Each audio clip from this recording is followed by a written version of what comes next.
네, 전운이 감도는 우크라이나 사태, 우리 정부도 국내에 미칠 영향에 예의주시하고 있습니다. 우크라이나를 둘러싼 지정학적 긴장 상황을 엄구호 한양대 아태지역 연구센터 소장과 이야기 나눠보겠습니다. 어서 오세요. 안녕하십니까. 최근의 사건 이슈들부터 뒤로 넘어가면서 짚어보도록 하겠습니다. 일단 우크라이나 돈바스 지역.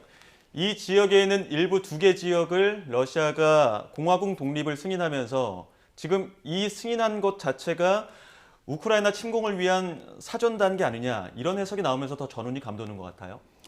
예, 저희가 그 2014년 크림 반도 합병 당시를 생각해 보면 예.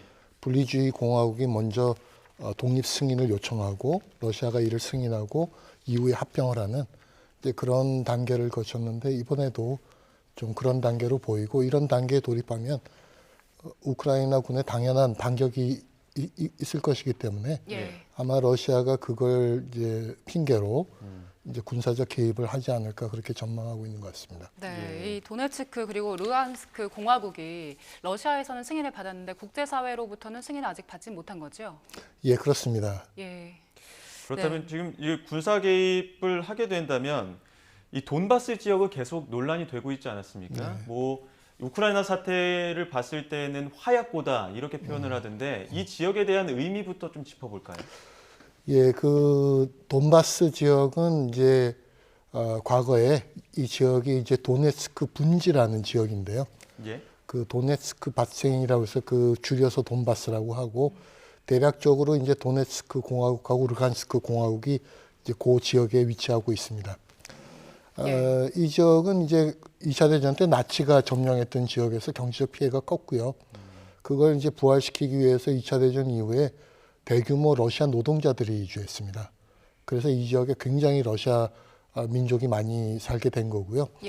94년 국민투표 때 러시아어를 사용할 수 있고 좀 연방제를 해야 된다는 국민투표에 압도적 다수표가 나왔음에도 불구하고 그것이 지켜지지 않았기 때문에 특히 이 지역 사람들의 불만이 커진 것 같고요. 이 지역은 이제 전통적으로 석탄, 철강이 많은 지역이기 때문에 경제적으로 굉장히 중요한 지역입니다. 예, 그런 의미를 갖는 지역인데 오늘 푸틴 러시아 대통령이 이 지역에 평화유지군을 파견했다는 보도가 나왔잖아요. 네. 이런 결정은 어떤 배경에서 나온 걸까요? 그 오늘 푸틴 대통령이 서명한 그 도네츠크, 루간스크 독립 승인에 관한 대통령령 4조에 예. 이 두 공화국과 우호 협정을 맺기 전까지 평화 유지를 위해서 군사력 작동을 할 수 있다 하는 이제 규정이 있습니다. 예. 그걸 이제 일단 서방에서는 평화 유지군 파견이라고 아마 해석을 하는 것 같지만, 이제 아직 러시아 쪽에서 공식적인 군사 개입 명령이 나온 것은 아직 확인되지 않았고요. 이제 미국에서는 여러 가지 정보를 통해서 그렇게 해석을 하고 있는 것 같습니다. 예. 이 군사 협조 이 부분 때문에 지금 미국 등 서방 국가에서도 반발이 심한 것 같은데 조금 더 넓게 봤을 때는 미국 주도의 나토 세력과 러시아 간의 어떤 세력 다툼이라고 봐도 되겠습니까? 그렇습니다. 이제 이 우크라이나 사태는 이제 단순히 양국 간의 영토 분쟁을 넘어서서 예. 지금 이제 진행되고 있는 글로벌한 세력전이 이제 미중 경쟁, 미러 갈등, 예. 이제 이런 구조 속에서 러시아가 이제 미국과 지정학적 경쟁을 이제 새롭게 알리는 뭐 하나의 신호탄이다, 그렇게 해석할 수도 있겠습니다. 네, 예. 지금 언론에서는 우크라이나 상황 두고 일촉즉발이다 이런 표현들까지 쓰고 있는데 러시아가 어떤 선택을 할지 여러 곳에서 집중을 하고 있습니다. 일단 소장님께서는 지금 상황을 놓고 봤을 때 어떻게 예측하십니까? 이제 제 생각에는 이제 당장 러시아가 전면전에 돌입할 가능성은 아직은 그리 크지 않을 것 같고요. 예. 이제 러시아는 이제 기본적으로 최근에 전략을 이제 하이브리드 전략이라고 해서 군사적 압박과 심리적 압박을 이제 병행하는 그런 수단을 많이 쓰고 있는데요. 지금 이제 우크라이나 정부 기관에 대한 이제 사이버 공격, 예. 또 지금 이 동부 우크라이나 지역의 반군들의 어떤 군사적 소요 자극, 이제 이런 걸 통해서 심리적인 압박을 가하는 이제 그런 전략을 쓰고 있고요. 예. 러시아가 이제 미국과 협상하기 전까지는 이런 양면 작전을 이제 계속 추진해 나갈 것 같습니다. 우크라이나 둘러싸고 미러의 입장들은 계속 나오고 있는데 당장 당사자라고 할 수 있는 이 양 국가 사이에 끼어 있는 우크라이나에서 어떤 목소리가 나오고 있습니까? 예, 사실은 이제 우크라이나는 얼마 전까지 아마 그 좀 전쟁 위기에 대해서는 조금 그렇게 큰 이제 위기감을 느끼지는 않았던 것 같고요. 예. 이제 최근에 이제 군사력 집중이나 무기가 집중되면서 이제 젤렌스키 대통령이 국민들에게 좀 결사항전을 촉구하고 있고요. 예. 이제 서방에 대해서는 강력한 지원을 요청하고 있습니다. 그 어제 이제 승인이 나온 이후에 젤렌스키 대통령이 이제 강력히 그 러시아를 비난하면서 그 동부 우크라이나에 있는 러시아의 예. 병사 존재를 인정한 것이다. 이제 그렇게 비난을 했고요. 그런데 지금 이제 우크라이나가 우려하는 것은 이제 미국이 지금 대사관을 폴란드 쪽으로 옮겼고 예.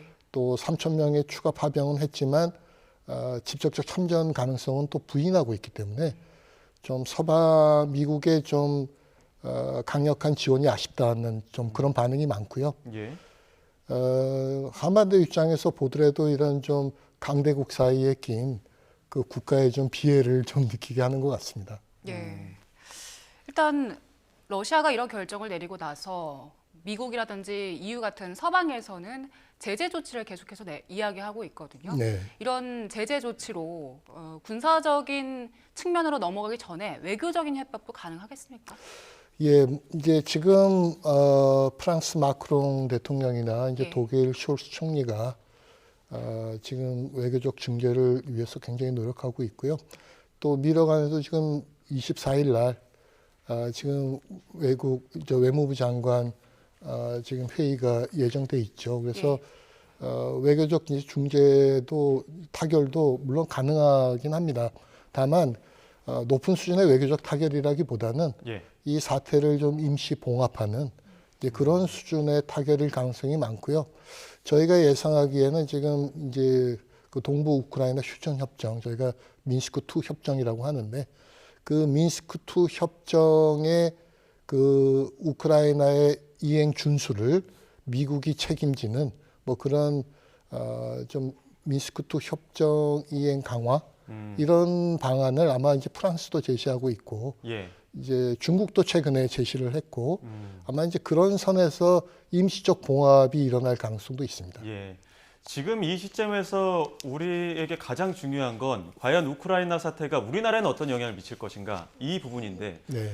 오전에도 저희가 지금 방금 전에 속보로도 전해드렸습니다만 문재인 대통령 NSC 회의 긴급 주재하고 상황을 면밀하게 봐야 된다 이렇게 얘기를 했거든요. 어떤 영향이 있을까요?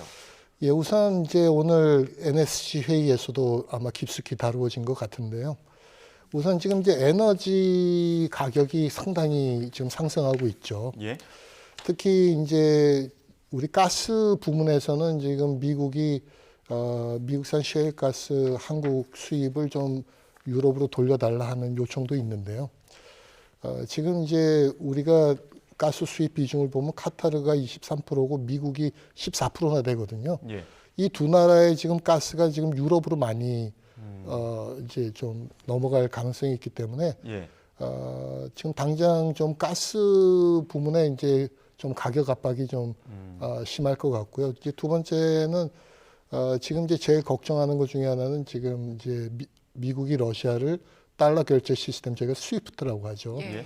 거기서 이제 탈퇴를 시키겠다고 하는 건데 그건 정말 이제 어마어마한 이제 한국 경제에도 큰 악영향을 미치겠죠. 그래서 지금 이제 저희는 이제 러시아가 자체 구축한 그 SPFS라는 이제 자체 시스템이 있는데 물론 문제가 많은 시스템이긴 하지만 그 시스템을 미국과 협의해서 좀 러시아하고 좀 할 수 있는 그런 방안도 모색하고 있고요. 또 CIPS라고 러시아가 중국이라는 시스템이 있는데 예. 그 시스템 사용 가능성도 조금 보고 있습니다. 또 하나 굉장히 또 지금 봐야 되는 거는 지금 오늘 NSC에서도 중요하게 다뤘는데 예.